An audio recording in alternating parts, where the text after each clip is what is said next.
तो नमस्कार दोस्तों, बहुत बहुत स्वागत है आज के इस वीडियो में। दोस्तों आज हम लोग लेकर आए हैं जयशंकर प्रसाद पर जीवन परिचय, है ना।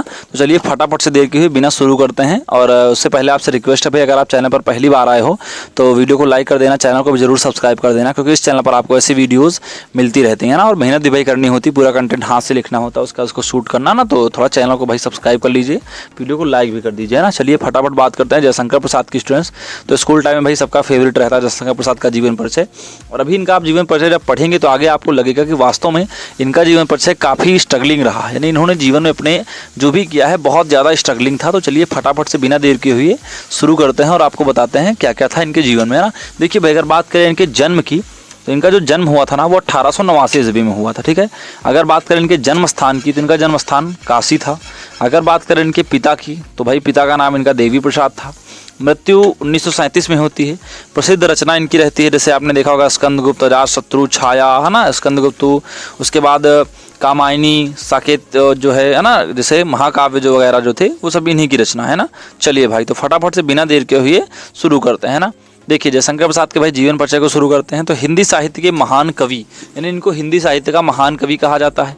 एक बेटा ये महान नाटककार भी थे, कहानीकार थे, तो वही लिखा है मैंने। और सबसे प्रसिद्ध तो ये निबंधकार भी थे। तो लिखा हुआ हिंदी साहित्य के महान कवि, नाटककार, कहानीकार एवं निबंधकार श्री जयशंकर प्रसाद जी का जन्म सन 1889 ईस्वी में काशी के एक प्रसिद्ध सुंघनी साहू परिवार में हुआ था। काशी के एक प्रसिद्ध सुंघनी साहू परिवार में हुआ था। इनके पिता जो थे बाबू देवी प्रसाद काशी के एक प्रतिष्ठित और धनाढ्य व्यक्ति थे, मतलब कि जो है रिस्पेक्टेड थे और धनी व्यक्तियों में से थे ना। तो फिर से देखेंगे, हिंदी साहित्य के महान कवि, नाटककार एवं कहानीकार, निबंधकार श्री जयशंकर प्रसाद जी का जन्म 1889 ईस्वी में काशी के एक प्रसिद्ध सुंघनी साहू नामक परिवार था तो उसमें हुआ। और इनके पिता का नाम श्री बाबू देवी प्रसाद था। तो बेटा ये काशी के प्रतिष्ठित और धनाढ्य व्यक्ति थे, है ना। तो इनकी प्रारंभिक शिक्षा जो है वो घर पर ही होती है ना। तथा स्वाध्याय से, स्वाध्याय मतलब क्या होता है, मतलब सेल्फ स्टडी बोलते हैं ना। तो स्वाध्याय से ही आगे देखेंगे, तथा स्वाध्याय से ही, है ना, मतलब सेल्फ स्टडी करी। स्वाध्याय से ही इन्होंने अंग्रेजी, उर्दू, संस्कृत का श्रेष्ठ ज्ञान प्राप्त किया। स्वाध्याय से ही क्या किया इन्होंने, अंग्रेजी, उर्दू, संस्कृत, इन सब का श्रेष्ठ ज्ञान प्राप्त किया। माता पिता और बड़े भाई की मृत्यु हो जाने पर फिर उन्होंने व्यवसाय संभाल लिया, यानी कि पहले तो स्वाध्याय सेल्फ स्टडी की, उससे अंग्रेजी, उर्दू, संस्कृत इन सब का अच्छा ज्ञान प्राप्त किया। और ज्ञान प्राप्त करने के बाद माता पिता और बड़े भाई की फिर मृत्यु हो गई तो उन्होंने पूरा अपना जो बिजनेस था उसको संभाल लिया। इसके बाद भाभी की मृत्यु, है ना, उसके बाद फिर दूसरी पत्नी की मृत्यु, उसके बाद इनके ऊपर फिर दुख का पहाड़ ही टूट पड़ता है। मतलब पहले इनके भाई की मृत्यु हो जाती है ना, माता पिता की, उसके बाद बड़े भाई की तो व्यवसाय संभाल लेते हैं, फिर भाभी की मृत्यु हो जाती है, दूसरी शादी करते हैं, उस पत्नी की मृत्यु हो जाती है। तो इनके ऊपर फिर क्या था स्टूडेंट्स, के दुखों का पूरा पहाड़ टूट पड़ता है, दुखों का पूरा पहाड़ टूट पड़ता है। तो इन्हीं चिंताओं से प्रसाद जी का जो शरीर होता है ना वो जर्जर होता चला जाता है। जर्जर मतलब क्या होता है भाई, कमज़ोर होता चला जाता है। और अंततः फिर क्या होता है कि ये क्षय रोग से ग्रसित हो जाते हैं और इस संसार से विदा ले लेते हैं।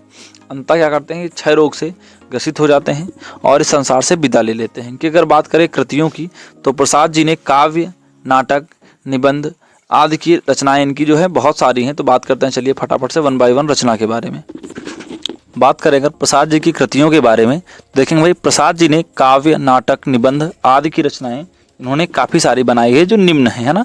देखेंगे सबसे पहले अगर बात करें इनके भाई नाटक की तो नाटक में क्या था कि स्कंदगुप्त हो गया, अजातशत्रु, चंद्रगुप्त और प्रसिद्ध दिग्गज जन्मेजय का नागयज्ञ, है ना, और एक घूंट, ये इनके सभी प्रसिद्ध क्या थे, नाटक थे, है ना। उसके बाद बात करें कहानी की तो कहानी में क्या था, छाया, प्रतिध्वनि और उसके बाद आकाशदीप, इंद्रजाल आदि ये सब, है ना। उसके बाद बात करें अगर उपन्यास की तो उपन्यास की बात करें अगर तो कंकाल हो गया, तितली हो गई, इरावती लिख रहे थे जो कि अपूर्ण ही थी।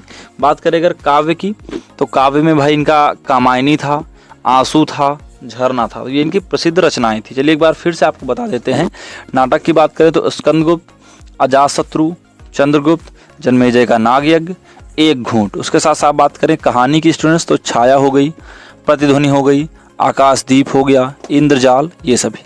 उपन्यास की बात करें तो कंकाल, तितली, इरावती अभी अपूर्ण है। काव्य की बात करें तो कामायनी हो गया, आंसू हो गया, झरना हो गया आदि।